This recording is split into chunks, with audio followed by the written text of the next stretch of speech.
All right, so I got those screwed down. I just put one screw in with a little washer in each. Like I said, I put the feeder over there on that side. I basically just keep the water outside. This one right here, this little pool is for the goose and the duck. Obviously within a day or two it's going to be messy. That water right there is for the chickens, which they already have little feathers stuck in there, of course.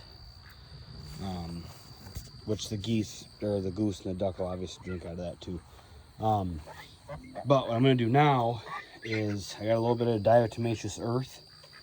I always sprinkle a little bit of this in the coop, just kind of around the edges and stuff, just where I think there's any buildup where, you know, I like to put it in the nesting boxes. Doesn't need a shit ton in there, but just anywhere where there's going to be creepy crawlies that might bug my birds. Again, you don't need a ton in there because this sand is pretty dry. So go to the other side, do that side now, and you'll see here, generally when I scrape this out, I do just scrape it right onto the ground because we're not currently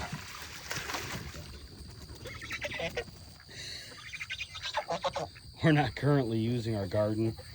And I'm probably gonna do something completely different with it next year.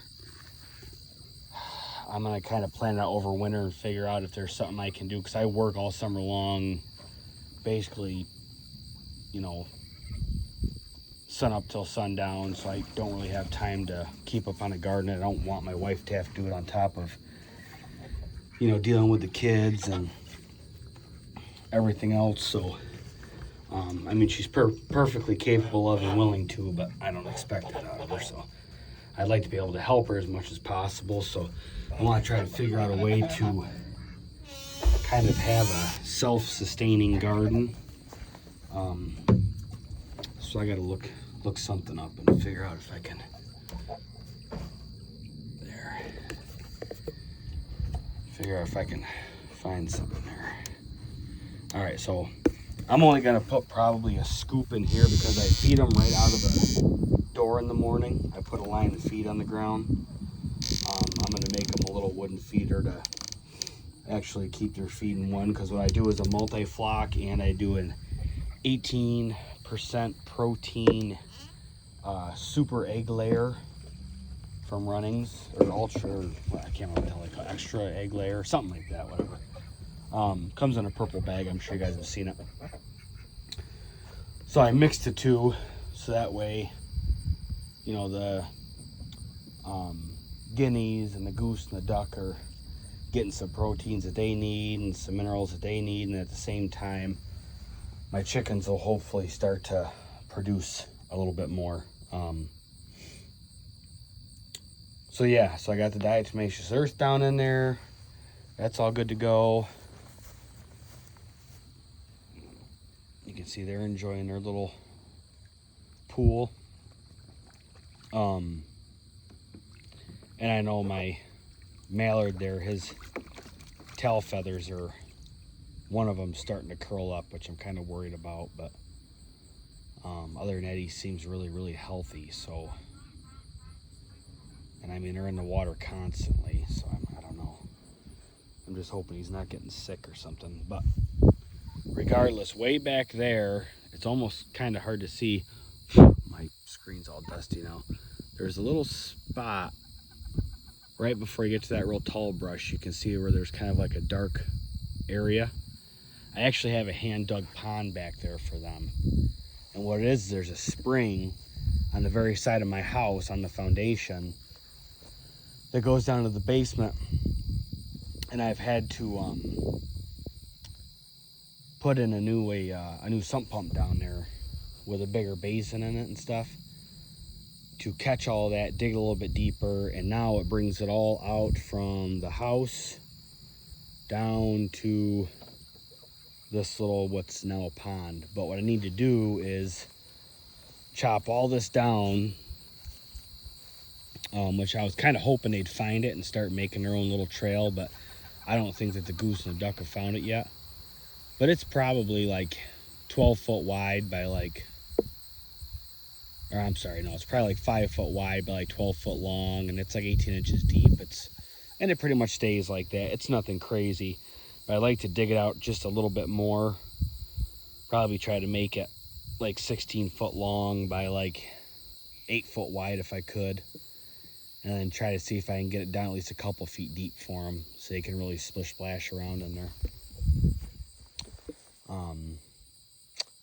But yeah, well, oh yeah, I gotta go put some bedding in there. But yeah, for now I just throw this stuff right here and I just rake it out. They'll come through and they'll kick through it, you know, looking for bugs, this, that, and the other thing, and then it just gets put in the grass for fertilizer. I don't know where the hell this glove came from, but pick that up.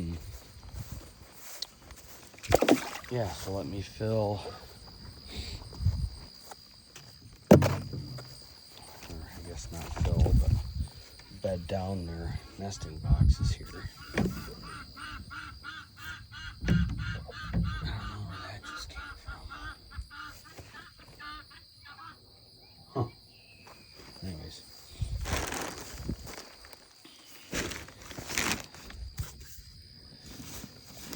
Take just a couple handfuls of bedding, because it doesn't really need a lot for these, because it's obviously pretty shallow, but they've had worse to land. So, and this is also just kind of a, I don't know, temporary thing until I can figure out something else to do with them. I'd like to just either build just one big shed and just shove them all in there for a few weeks and just get them used to making their own little areas, or get a little modular barn or something from the Amish.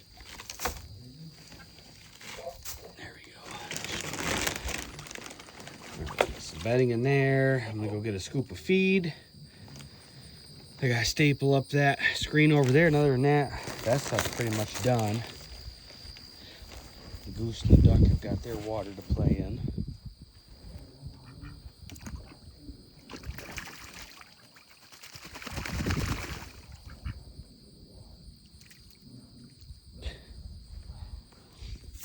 All right, so yeah, that's that. I don't know if anybody has any comments or, I guess, concerns or critiques, just let me know. But for right now, we're doing the best we can with little coops so I can get them to not be scared of the big coop anymore.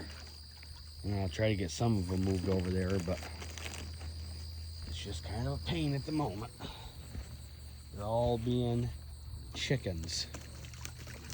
Ha, dad joke.